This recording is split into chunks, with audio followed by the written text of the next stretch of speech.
γεννήθηκα σε ένα χωριό της Γορτινίας κοντά στη Στεμνίτσα που λέγεται Σύρνα. Εκεί το 1923 γεννήθηκα. Εκεί ήταν ο πατέρας μου παπάς, διότι ήταν η μάνα μου από εκεί, από τους Αλεξοπουλαίους. Ναι. Και είχαν παντρευτεί και έμενε εκεί. Και το μεταξύ, ύστερα από μερικά χρόνια πήγε στο Βαλτεσινίκο, στην πατρίδα του. Παπάς στο Βαλτεσινίκο. Και πήγα κι εγώ, ήμουν μικρός, 5 χρονών τότε. Εκεί πήγα στην πρώτη τάξη, 5,5 πηγαίναμε, 5,5 με 6 πηγαίναμε τότε, νωρίς. Ο Βραχνός ήταν εμπειρικός δάσκαλος, αλλά ήταν όμως σπουδαίος. Είχε διοικητικές ικανότητες, εκράταγε το σχολείο και με έπαιρνε. Θυμάμαι καθόμουν στο πρώτο θρανείο με ένα μικρό καμωμένο και στην πρώτη τώρα του δημοτικού. Και με έπαιρνε και με ανέβαζε στο θρανείο απάνω, όρθιονε, στο θρανείο απάνω και όρθιονε λοιπόν και με έβαζε να λέω να ακούν τα παιδιά. Πω, τι κόσμος, καλημέρα, τι μαζευτήκατε εδώ πέρα, να δείτε εμένα, εγώ είμαι ένα τόσο μικρό παιδάκι, σαν το μικρό το φασουλάκι. Κι άλλα, ας πούμε, και πάμε, δεν τα θυμάμαι τώρα, πάνε από τότε μέχρι τότε πάμε 80 χρόνια. Ναι. Λοιπόν, τώρα και περισσότερο, τώρα εγώ είμαι 87. Δύο αδέρφια Μπουλουγαρέοι. Ο Γιάννης και ο Παύλος. Δεν θυμάμαι τώρα πώς τα λέγανε, αλλά θυμάμαι το εξής. Ήσατε ψηλά και μεγαλόσωμα και καθόσατε στο τελευταίο θρανείο. Και εκεί είχε μια πόρτα και είχε τζάμια. Και όλο γυρίζαν πίσω και κοιτάζανε πέρα προς τα πρόβατα. Και τους τα πήρασε ο δάσκαλος και τους έλεγε, ρε παιδιά, καθίστε να μάθετε γράμματα εδώ πέρα. Θα έχετε καιρό και να πάτε και στα πρόβατα, και τους έλεγε διάφορα τέτοια. Ναι. Διευθυντής ήταν ένας Λούρης, Κωνσταντίνος Λούρης, ο οποίος καταγότανε και αυτός από τη Βιτίνα. Και είχε παντρευτεί μια κοπέλα από το Βαλτεσινίκο. Και έμενε εκεί, είχε εγκατασταθεί εκεί. Και μαθηματικά και φυσική και άλλα μαθήματα, 2 καθηγητές είχε όλους στο γυμνάσιο, μας δίδασκε ο Αναγνωστόπουλος, ο Στάθης. Ένας πολύ καλός καθηγητής ήταν αυτός, ήταν νέος. Και γυμναστική, είχε και ένα γυμναστή, 3 όλοι που μας έκανε, ένα γυμναστή που μας έκανε γυμναστική, ήταν ο Παπα-Νικολάου. Ο Γιώργος ο Παπα-Νικολάου αυτός, ήταν από το χωριό, ο οποίος μετά έφυγε και πήγε στη Θεσσαλονίκη και μετά τελείωσα το γυμνάσιο, πήγα στην Τρίπολη στο δεύτερο γυμνάσιο, είχαμε πρώτο στο πρώτο προς το δεύτερο ανάλογα. Είχα γυμνασιάρης, ήταν ο Παπαθεοδόρου στο πρώτο, ένας σπουδαίος γυμνασιάρης, ο Παπαθεοδόρου. Και στο δεύτερο ήταν ένας που δεν το θυμάμαι τώρα, πώς το λένε, καλός, πολύ καλός. Και είχα και διάφορους καθηγητές από τους οποίους θυμάμαι το Μισήρη και θυμάμαι ένα Λυκάκι, έκανε μαθηματικό, αυτός ήταν πολύ αυστηρός και αντιπαθής από τους μαθητές όλους. Και άλλους πολλούς, και το Σπυρόπουλο μας έκανε φυσική και μας πήγαινε και εκδρομές και τέτοια. Το 40 τελείωσα το γυμνάσιο. Λοιπόν, και μετά έδωσα εξετάσεις στην Ακαδημία, Παιδαγωγική Ακαδημία Τρυπόλος. Είχα πετύχει πρώτος, θυμάμαι τότε. Και την προηγούμενη χρονιά είχε πετύχει πρώτος ένας Γιάννης Τζον Άντον, λόγωταν ένας, είναι στην Αμερική τώρα, αυτός καθηγητής σε κάποιο πανεπιστήμιο της Αμερικής, πολύ καλός. Έρχεται κάπου εδώ, κάνει ομιλίες, κάνει αυτά. Λοιπόν, στην Ακαδημία ήταν διευθυντής ο σπουδαίος φιλόσοφος και παιδαγωγός Ευάγγελος Παπανούτσος, στον οποίον χρωστάμε τα πάντα. Μέχρι τότε δίδασκαν στο γυμνάσιο ότι γράφαν τα διδακτικά βιβλία, τα γράφαν οι κυβερνήσεις, ανάλογα πώς τα συνέφερε κλπ. Λοιπόν, νιώσαμε ελευθερία με τον Παπανούτσο. Αυτός μας εξύπνησε, μας εμόρφωσε, μας εκαλλιέργησε και μας δημιούργησε ανησυχίες για έρευνα. Λοιπόν, σπουδαίος παιδαγωγός και φιλόσοφος. Μέχρι που κάποτε θυμάμαι, μας έλεγε διάφορα και ανάμεσα σε αυτά είχε πει. Έπλασε, έλεγε εκεί το βιβλίο, έπλασε ο Θεός, έφτιασε περιεχόμενο και έφτιασε, που τα λέει Παλαιά Διαθήκη και τέτοια. Και πάση πρόταση ο Παπανούτσος μας έλεγε σε μια στιγμή, δεν έπλασε ο Θεός τον άνθρωπον, αλλά ο άνθρωπος έπλασε το Θεό. Γι' αυτό υπάρχουν και πολλοί θεοί. τον Θεό τον πλάθει ανάλογα με τη φαντασία του. Και λέει είναι προέκταση. Έχει και πάθη, έχει και αρετές, έχει και τέτοια. Και τον καταγγείλανε. Κάποιος τον κατάγγειλε στο Υπουργείο των Πονούτσου. Για Θεό. Και στείλανε μία παιδαγωγό σπουδαία, η Ρόζα Ιμβριώτη, να κάνει ανακρίσεις. Αυτή ήταν αριστερή. Ξέρω, ναι. Λοιπόν, και μετά είχε βγει στο βουνό και ήταν διευθύντρια στο βουνό κάποιας ακαδημίας στην κατοχή. Κύλησε ο Τέτζερης και βρήκε το καπάκι. Λοιπόν, ήρθε αυτή, την στείλανε, δεν ξέρω πώς, γιατί ήταν στο Υπουργείο, τότε λούφαζε, τι να κάνει. Λοιπόν, την στείλανε, θυμάμαι, είχε έρθει στην Τρίπολη και έμπαινε στις τάξεις και μας ρωτούσε, τι σας λέει ο διευθυντής, σας λέει, τυπικά αυτά τα πράγματα, υποκριτικά. Τέλος πάντων τελείωσε η υπόθεση, ας πούμε, ήρθε θωωτικό, δεν έπαθε τίποτα από τις συντάξεις και μετά μετακινήθηκε και έγινε γενικός γραμματέας στο Υπουργείο της Παιδείας και έκανε μαζί με τη μεταρρύθμιση, την εκπαιδευτική μεταρρύθμιση, καθιέρωσε τη δημοτική γλώσσα και πολλά ωραία πράγματα. Σπουδαίος σοφός άνθρωπος. Δεν διοριζόμαστε τότε αμέσως, ήταν δύσκολο. Ναι. Και πηγαίναμε εδώ εκεί και κάναμε μαθήματα διάφορα εκεί πέρα αυτό. Και πέρασε, ήρθε το 46. Εγώ βρέθηκα στην Αθήνα, έκανα μαθήματα εδώ εκεί, σε κάτι φροντιστήρια και κάτι τέτοια. Δίνω εξετάσεις, είδα σε μια εφημερίδα εξετάσεις και δίνανε εξετάσεις στη δραματική σχολή του Εθνικού Θεάτρου. Δίνω και εγώ εξετάσεις και περιέργως πετυχαίνω πρώτος. Και λοιπόν, είχα γνωστούς αυτούς τους συμμαθητές, τον Μιχαλόπουλο που βγαίνει τηλεόραση, εκείνος που έκανε το δικαστή. Αυτό είμαστε συμμαθητές με αυτόν. Το Φούντα, έναν άλλον Φούντα. Γιώργο Φούντα. Το Γιώργο Φούντα και με κάτι άλλο που δεν θυμάμαι τώρα το όνομα του, που διαβεύουν τόσα χρόνια πάλι. Ναι. Ξέχασα να πω ότι στην κατοχή αναπτύξαμε αντιστασιακή δράση με την νεολαία. Και είχαμε την ΕΠΟΝ τότε. Ενιαία Πανελλαδική Οργάνωση Νέων. Ενιαία Πανελλαδική Οργάνωση. Πριν από την ΕΠΟΝ στην Τρίπολη είχαμε την ΠΟΕΝ που εσήμενε Παναρκαδική Οργάνωση Ελεύθερων Νέων. ΠΟΕΝ, Ελεύθερη Οργάνωση. Όταν έγινε η ΕΠΟΝ διαδόθηκε σε όλη την Ευρώπη, σε όλη την Ελλάδα, ήρθε και σε εμάς στην Τρίπολη. Και την αλλάξαμε από ΠΟΕΝ, την κάναμε ΕΠΟΝ. Με είχαν στείλει και στην Αχαΐα και εκεί συνάντησα στον Ελλάς, ήταν πολιτικός καθηγητής, ένας συμμαθητής μου στην Ακαδημία, ο Κώστας ο Κίτσος, ο οποίος υπάρχει τώρα και βρίσκεται στην Πάτρα, είναι συνταξιούχος δάσκαλος. Και έχουμε επικοινωνία, μου γράφει και διαβάζει τα διάφορα που γράφω εδώ εκεί, τηλεφωνιόμαστε κλπ. Είναι σπουδαίος. Με στείλαν στην Αχαΐα και εκεί απ' έξω από την Ασία, στην Αχαΐα από την Πάτρα, γνώρισα τον Νίκο τον Μπελογιάννη. Ο οποίος Νίκος Μπελογιάννης τον είχαν κλείσει φυλακή και είχε δραπετεύσει. Είχε βγει έξω και είχε βγει στο βουνό. Και εκεί ήταν γραμματέας της περιφερειακής οργάνωσης του ΚΚΕ και όλων των άλλων οργανώσεων. Θυμάμαι μια που έλεγε «Πώς διαβαίνουν οι καιροί» και έλεγε διάφορα και μετά ξαναγύρισε και έλεγε «Πώς ξαναγυρίζουν οι καιροί». Αυτές είναι εκφράσεις που θυμάμαι έχουν μείνει από τότε. Λοιπόν, εν πάση περιπτώσει είναι γνωστή η ιστορία του Βερολίνου, τον σκοτώσανε μετά και πάντων. Γιατί κακώς η ηγεσία του ΚΚΕ τον έστειλε στην Ελλάδα, ήταν πασίγνωστος αυτός, τον έστειλε απ' έξω, είχαν τις ζήλιες μεταξύ τους αυτοί. Τον άνθρωπο ήθελαν να τον αναπαλαγούν. Όπως είχαν κάνει και προηγουμένως με έναν που ήταν από τα Λαγκάδια, το Μπλουμπίδι. Τα ίδια κάνανε και με τον Μπλουμπίδι. Ενώ ήταν πασίγνωστος ο Μπλουμπίδι και τον στείλανε τέλος πάντων μεταξύ τους τώρα αυτά. Στην Πάτρα μέσα έκανα εγώ διάφορες δουλειές από εκεί με την νεόλαια κλπ. Και ήθελα να μπω απ' έξω, δεν έβγαινα. Απ' έξω μέσα. Και εκεί στην είσοδο ήταν ένας νεαρός και έκανε έρευνα στις ταυτότητες. Λοιπόν, εγώ είχα μια ψεύτικη ταυτότητα. Μου είχαν βγάλει για να κυκλοφορώ. Μου είχε βγάλει οργάνωση μια ψεύτικη τότε ότι καταγόμανα από τα Βραχνίκα. Ένα χουρέπ το λέγανε Βραχνίκα και δεν είχα πάει ποτέ. Λοιπόν, αυτό το παιδί που ήταν εκεί μπροστά, φρουρός εκεί στην είσοδο, έλεγχε αυτούς που μπαίναν και βγαίνανε. Λοιπόν, μου λέει ταυτότητα. Μου λέει, πού είσαι? Πατράτης μου λέει, είμαι και εγώ από τα Βραχνίκα. Του λέω, εγώ έχω φύγει μικρός, του λέει.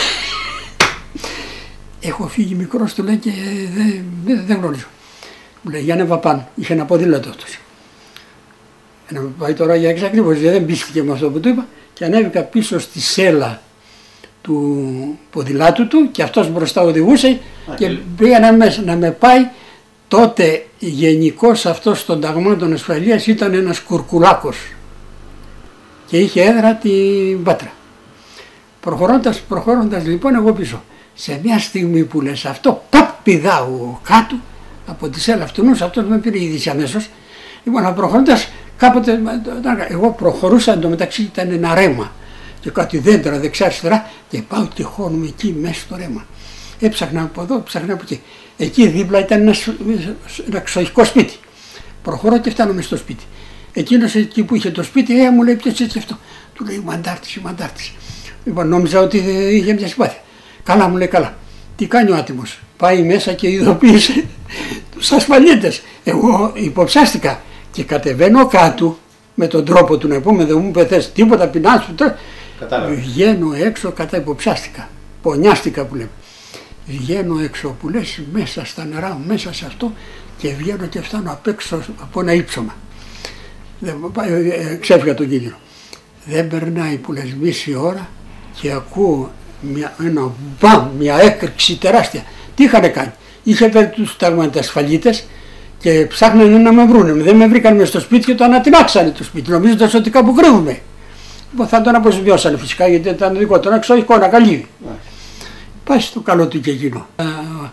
Όταν είμαστε ακόμα έξω, ο Άρβελος ήταν στη Ρούμελη και ήταν να έρθει στην Αρκαδία και εγώ ήμουν εκεί στην Αχαΐ απ' έξω και είχαν αποβιβαστεί με καράβια εκεί πέρα και τους προσανατόλισα, τους πήγα όπου ήθελαν μέχρι το Βυζίκι, ας πούμε, που εμένα είχαν στηριστεί τρόπια Βυζίκι, μείναν ο Άρης. Είχε μείνει εκεί και αρκετά παλικάρι, τη μαυροσκούφιδες λεγόμενοι. Τους είχα διευκολύνει αρκετά. Και ένα διάστημα εκεί, μετά γυρίσαμε και μπήκαμε στην Τρίπολη. Έγινε τότε πανηγυρική είσοδος των ανταρτών. Ολόγερα πριν μπούμε μέσα, ήμουν απ' έξω εγώ μέσα και επικοινωνούσα μυστικά με συνδέσμους μέσα με την Τρίπολη που είχαμε οργάνωση. Κρυφή τότε ήταν στην Τρίπολη αρχηγός των ταγμάτων ασφαλείας ο Παπαδόγκονας. Λοιπόν, τέλος πάντων έγινε μια συνεννόηση, ευτυχώς έγινε μια συνεννόηση ανταρτών και Παπαδόγκονα να αποχωρήσει ο Παπαδόγκονας ήρεμα χωρίς να χτυπήσουν για να γλιτώσει η Τρίπολη από ενδεχόμενη καταστροφή. Γιατί όπερ και γέννητο. Και βγήκαν και θυμάμαι τη σύσκεψη την κάνανε απ' έξω από την Τρίπολη εκεί που είναι το σανατόριο. Πώς λέγεται εκεί πέρα, είναι σανατόριο τώρα εκεί. Σε εκείνο το χωριό την κάνανε. Εντάξει, ωραία, την τηρήσανε, μια χαρά. Και το μεταξύ, ύστερα από λίγο, άρχισαν και ερχόσαν από το εξωτερικό. Και θυμάμαι είχε έρθει και ο Παναγιώτης ο Κανελόπουλος, ο οποίος είχε αποβιβαστεί στην Καλαμάτα με ένα καράβι που χρονόταν από το εξωτερικό και έφτασε στην Τρίπολη. Λοιπόν, μπαίνοντας στην Τρίπολη έγινε μια μεγαλοπρεπής εκδήλωση που λες και ομιλίες από το ξενοδοχείο, και εκεί τότε ήταν και καινούριο το ξενοδοχείο, και είναι το Μέναλον. Ήταν ωραίο ξενοδοχείο, νέο ξενοδοχείο, θεωρείται αριστοκρατικό. Λοιπόν, μέσα εκεί είχαν κατασταθεί αυτά και από αυτό μπαλκόνι είχαν βγει στο μπαλκόνι και από εκεί μιλούσαν κάτω, είχε γεμίσει πλατιατόρος, κόσμο και λοιπά και μιλάγανε. Μίλησε και ο Άρης, μίλησε και ο Παναγιώτης ο Κανελόπουλος.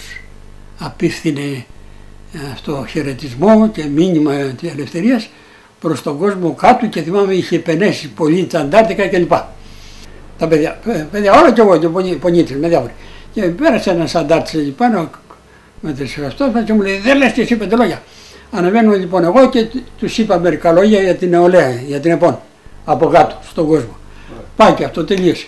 Μετά δεν μπορούσαμε να διοριστούμε και πού να πάρεις αυτό και με βοήθησε εμένα στο Υπουργείο της Παιδείας, μου δώσε χαρτί από χαρακτήριζε όπως τα λέγα τότε, ένας σπουδαίος άνθρωπος, δημοκρατικός από τα Λαγκάδια, ο οποίος ήταν στέλεχος στο Υπουργείο της Παιδείας.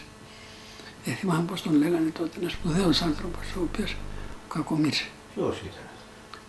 Τα Λαγκάδια ήταν ένας, αυτός αργότερα ήταν εκεί στην Ομόνια κάπου ήτανε, εκεί στο πεζοδρόμιο εκεί που είναι ένα κάτι κινηματογράφικης. Και πέρασε ένα αυτοκίνητο και τον σκότωσε. Ναι.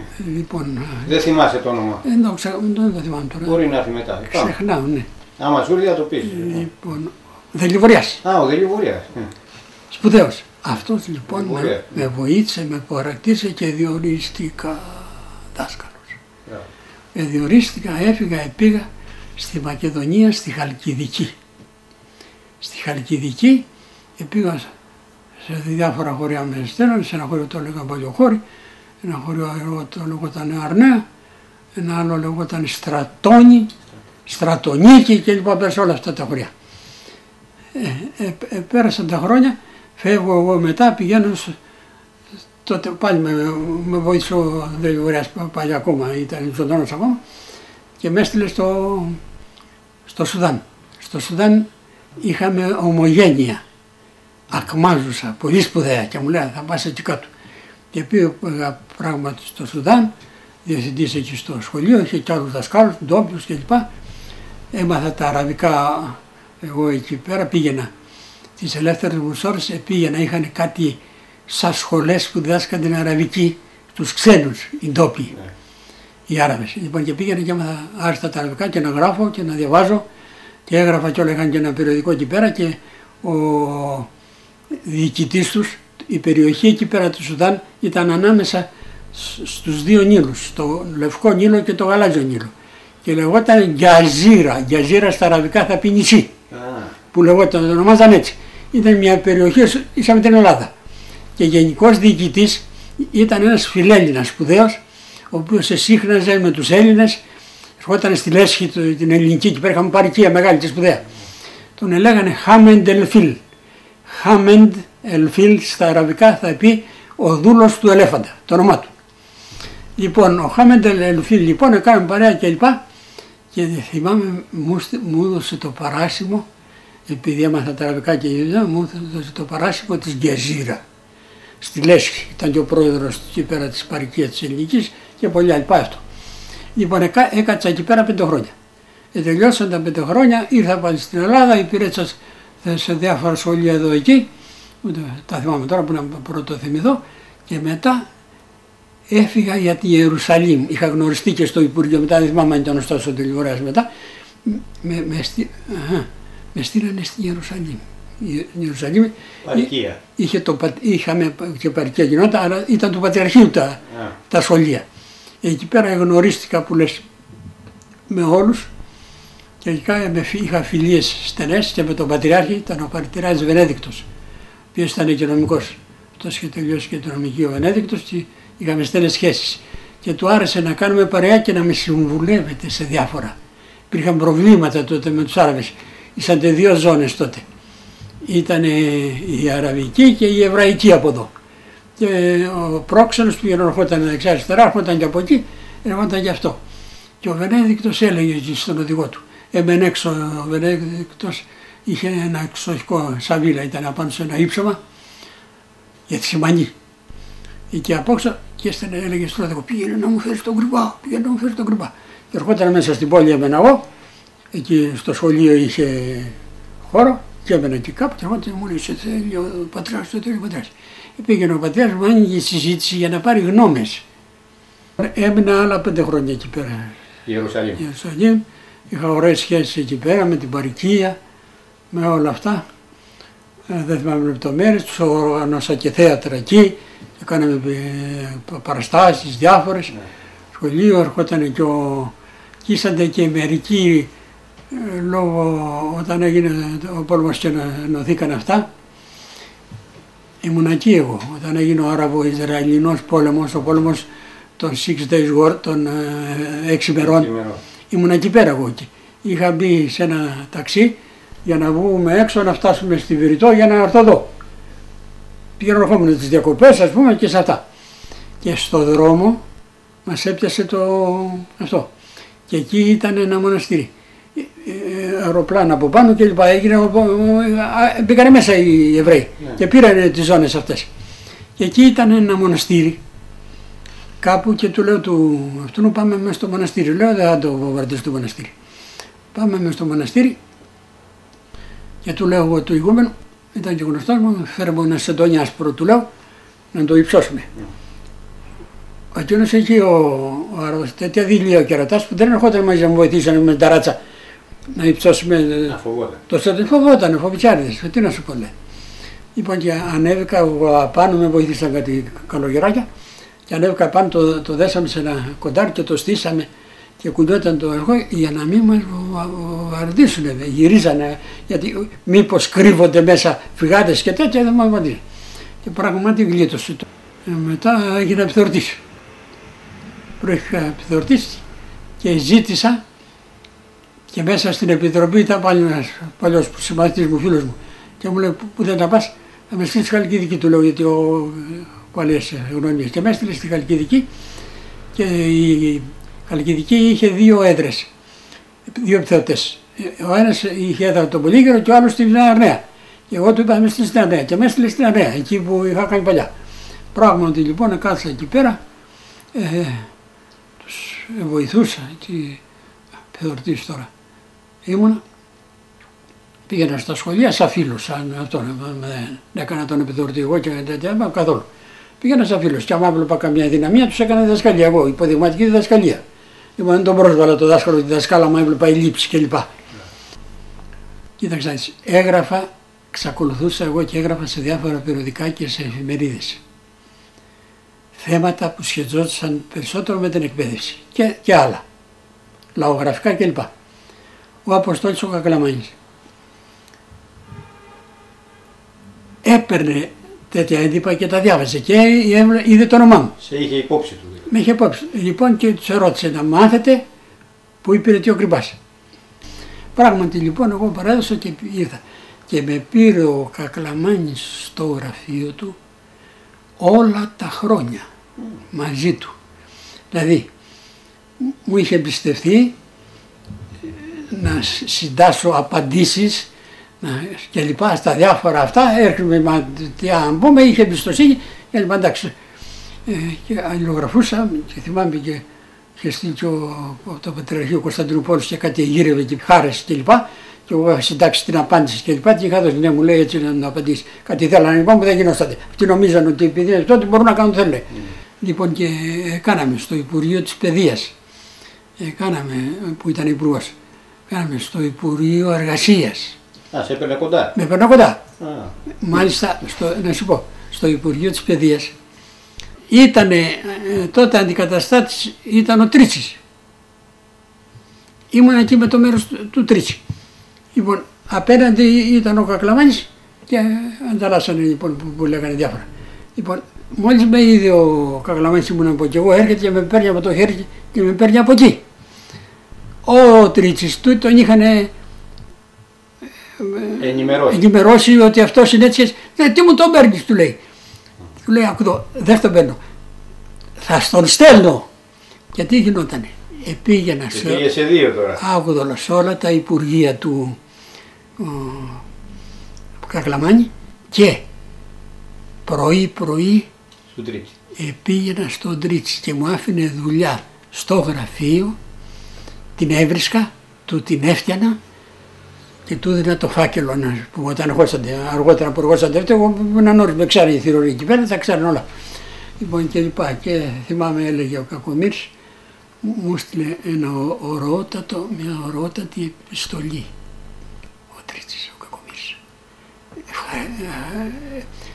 Κάποια γιορτή, ήταν η γιορτή μου, δεν θυμάμαι τι ήταν, με την ευκαιρία αυτή δώρο, ναι. Μου έστειλε επιστολή, συγχαρητήρια να πούμε, να με ευχαριστήσει ότι με στήριξες, με έκανες, με έφτιανες τέτοια. Πάει αυτό, κάτω την έχω και κάτω. Ήταν ένα θέμα για τις φυλακές. Για τις φυλακές εγώ είχα γράψει ένα άρθρο. Δεν θυμάμαι. Σαν μελέτη δηλαδή. Μια μελέτη για τις φυλακές. Τι γίνεται με τις φυλακές, ποιοι πρέπει να πηγαίνουν στις φυλακές, πρέπει να φεύγουν από τις φυλακές, γιατί σπνέσει ολορότατο.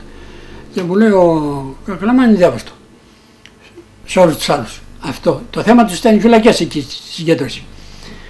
Βλέπω έναν, μου λέει, κύριε Κρυμπά, αυτός ήταν ένας από τους διευθυντές του Υπουργείου. Το κοίταξα, μου λέει, δεν μπορείς να με γνωρίσεις, του λέει, δεν έχω συχνά, έρχεται η γυναίκα μου. Όταν ήμουν σε ένα σχολείο, τότε το σχολείο ήταν Πέραντι από το Άλσος, εκεί στη Σπύρου Μερκούρη, εκεί ένα ωραίο σχολείο παλιό που είναι δύο, ένα γυμνάσιο δίπλα και ένα δημοτικό. Λοιπόν, όταν ήμουν εκεί, αυτός είχε ένα κοριτσάκι μαθητριούλα εκεί πέρα. Μου λέει πήρε σύνταξη. Του λέω πήρε σύνταξη, πέρασα στην απομαχία.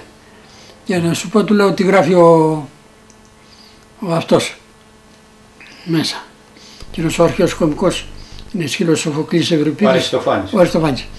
Ναι, ρώτησε το φίλο του.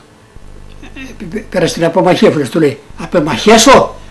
Απεμαχεσάμιν, του λέει. Απεταξάμιν. Είναι. Πέρασε ο καιρός, περάσανε, εγώ εξακολουθώ.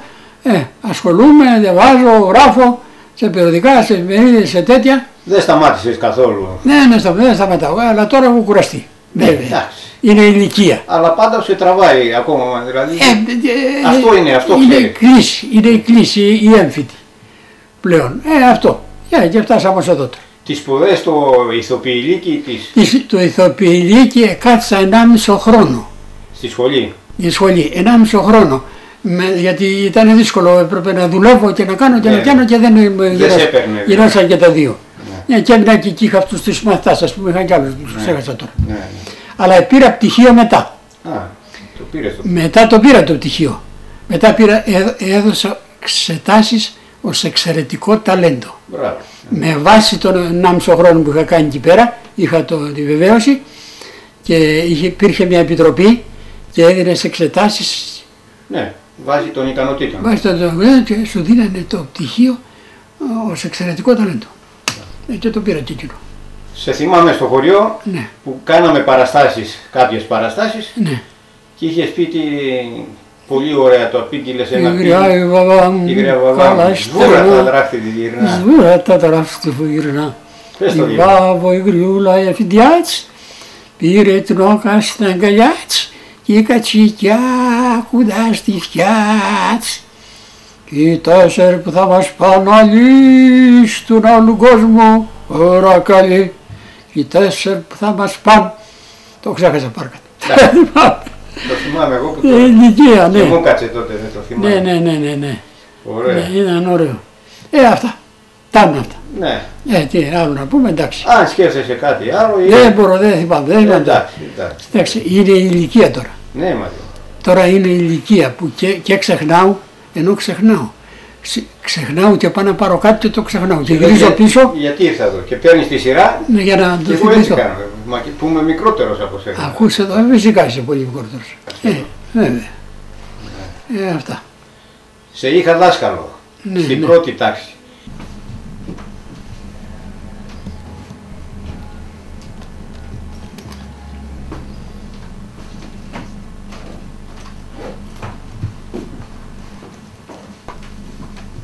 Να πάρουμε και το γραφείο λίγο. Ό,τι θες πάρε.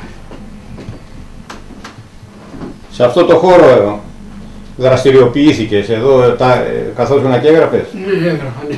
Ή όπου σου τύχει. Έγραφα εδώ και εδώ, έγραφα και κατουράφω. Εδώ περισσότερο για να παίρνω βοηθήματα μου ωραιώσαν. Που έχεις το υλικό εδώ. Ναι, βέβαια, για να μην ανεβαίνω. Και τώρα όταν ανεβαίνω για αυτό το σκοπό.